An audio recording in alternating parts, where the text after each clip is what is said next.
पापा, सब बहू बेटे एक जैसे नहीं होते। ये कलयुग है बेटा। बिना स्वार्थ के कोई किसी से मतलब नहीं रखता, चाहे बच्चे ही क्यों न हो। तुम्हारी नज़रें मेरी संपत्ति पर है। नंदलाल जी बोले। पापा जी, आप क्यों दूसरों की कही सुनी बातों पर विश्वास क्यों कर रहे हो? बहू रीमा बोली। बहू, आंखों देखी बात है और तुम्हें मेरी चिंता करने की कोई ज़रूरत नहीं है। पैसे हो तो कोई भी सेवा करने के लिए तैयार हो जाएगा। पापा जी, काम करने वाले को कितने ही पैसे दे दीजिए, पर क्या वो आपका ख्याल परिवार के सदस्य के जैसे रख सकते हैं? बेटा जी, मुँह मांगे पैसे मिलेंगे तो क्यों नहीं रखेंगे। सूरज और रीमा ने चुप रहने में ही भलाई समझी और अपने कमरे में चले गए। नंदलाल जी की कुर्सी पर ऐसे तनका बैठे जैसे उन्होंने जग जीत लिया है। नंदलाल जी ए ग्रेड के सरकारी अफसर पद पर थे। पास वाली कॉलोनी में बड़ा घर और मोटी तनख्वाह, आज्ञाकारी बेटे बहू और प्यारे से पोते पोती, सब अच्छा चल रहा था। लेकिन फिर ऐसा क्या हुआ कि वो इतना बदल गए? आइए कुछ महीने पहले के घटनाक्रम पर चलते हैं। रोज़ शाम को नंदलाल जी और उनके दोस्त की टोली पार्क में सैर करने आते थे। साथ में हंसी मजाक और घर बाहर के किस्से कहानियाँ चलती रहती थी।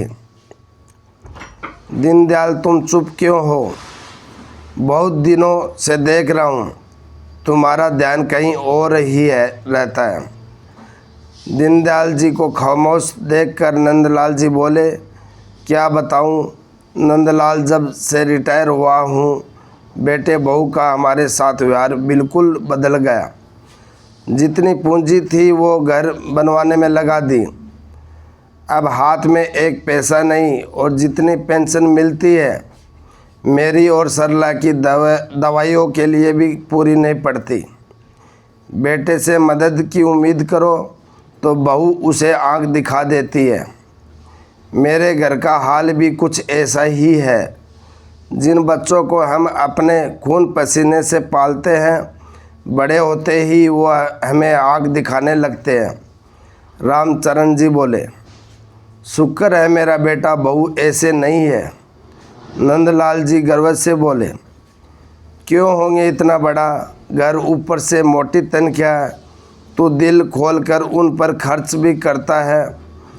तुझे कुछ बोलकर अपने पैरों में कुल्हाड़ी थोड़ी मारेंगे। नहीं नहीं, मेरे बच्चे पैसे ऐसे नहीं है। आजकल की औलाद ऐसे ही है। जिस दिन उनका मतलब पूरा हो जाएगा, हमें दूध की मक्खी की तरह बाहर कर देंगे। रोज़ रोज़ दीनदयाल जी की बातें सुनकर और दूसरों को देखकर धीरे धीरे नंदलाल जी के मन में भी ये बात घर कर गई कि उनके बेटा बहू उनके घर और पैसों के लालच में ही है। उनसे अच्छा बर्ताव करते हैं। वो चिड़चिड़े रहने लगे। बात बात पर सूरज और रीमा को कुछ न कुछ बोलते देते। ऐसे झगड़े अब रोज़ का हिस्सा बन गए थे। हालांकि सूरज ने कभी नंदलाल जी से पैसे नहीं मांगे, न ही उसे उनकी तनख्वाह से मतलब था। वह अपनी सैलरी से ही घर चलाता था। लेकिन आज बात इतनी बढ़ गई कि नंदलाल जी ने उन्हें पैसे और प्रॉपर्टी न देने की धमकी दे दी। उन्हें लगा पैसों और प्रॉपर्टी की धमकी से दोनों उनसे दबकर रहेंगे। न मुझे आपके पैसे चाहिए, न आपकी प्रॉपर्टी। आप अपने घर और पैसों के साथ रहिए। हम ये घर छोड़कर जा रहे हैं। रोज़ रोज़ के झगड़ों से तंग आकर सूरज बोला। नंदलाल जी को ये उम्मीद नहीं थी। वो सूरज की घर छोड़ने की बात सह न सके और उन्हें हार्ट अटैक आ गया। सूरज और रीमा उन्हें अस्पताल ले गए। उनको मेजर हार्ट अटैक आया था। ऑपरेशन करना पड़ा। कंप्लीट बेड रेस्ट की हिदायत देकर डॉक्टर ने उन्हें घर जाने की इजाज़त दे दी। सूरज और रीमा ने उनकी दिन रात सेवा की। नंदलाल जी के किए कटाक्ष तो जैसे वो भूल ही गए थे। नंदलाल जी सब देख रहे थे और अपनी कई बात पर पश्चाताप कर रहे थे। सूरज रीमा, मुझसे बड़ी गलती हो गई। दीनदयाल और दूसरों की बातों में आकर मैंने अपने हंसते खेलते परिवार की खुशियाँ छीन ली। बहू, तुमने सच कहा था। जैसे देखभाल तुमने मेरी की है वैसी तो मुँह मांगे पैसे देने पर भी कोई नहीं करता। पापा, हम जानते हैं पापा बहुत अच्छे हैं, बस दूसरों की बातों में आकर आपने अपने मन में पूर्वाग्रह पाल लिए। लेकिन पापा, सब बेटा बहू एक जैसे नहीं होते। हम कभी भी आपके पैसों और प्रॉपर्टी का लालच नहीं था। जानता हूँ बेटा, पर मन में डर बैठ गया था कि कहीं मुझे भी दूसरों की तरह बुढ़ापे में ठोकर न खानी पड़े, इसलिए तुम्हें दबाकर रखना चाहता था। पापा जी, अब सब भूल जाइए।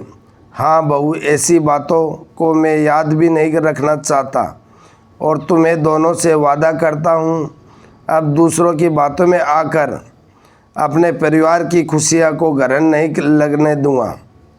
नंदलाल जी का मन बहुत हल्का हो गया।